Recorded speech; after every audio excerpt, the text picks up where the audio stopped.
Donc, bonjour, Marc-André Mercier, conseiller Récit national, maths, sciences, technologie.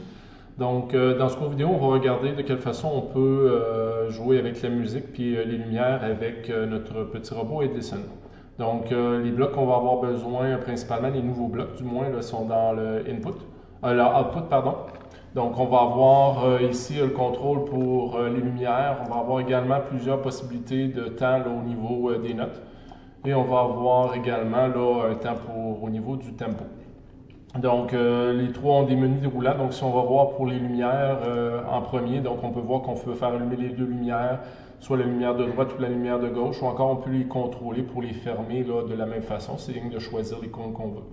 Au niveau des notes, ben, tout dépendant de la durée de la note, donc le temps qu'on va avoir, on a accès à 9 notes, donc ça nous limite un peu là, dans les musiques qu'on peut jouer, mais on peut accéder là, à ces 9 notes-là lorsqu'on va le faire. Puis si on veut une note, une blanche, une noire, ben, on va sélectionner l'icône en fonction de ce qu'on veut là, dans l'intérieur de notre possibilité de note. Et le dernier compte, ben, c'est pour la vitesse de la musique, donc le tempo. Donc on peut soit le mettre lent, on peut le mettre normal ou encore l'accélérer.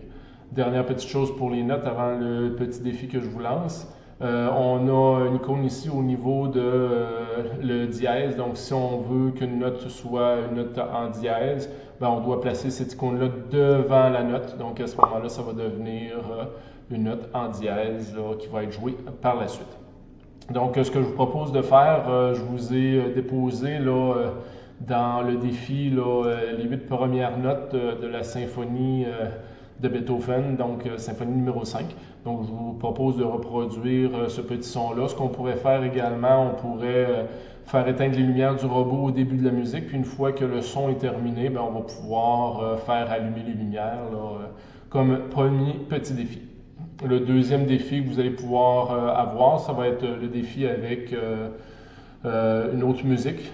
C'est Frère Jacques que je vous mets également là, disponible au niveau des partitions.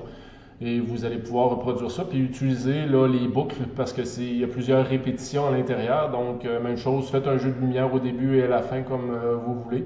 Puis mettez les boucles là, pour faire répéter les sections qui sont identiques, puis le nombre de fois que vous voulez que la chanson Frère Jacques chante au complet. Donc, mon défi.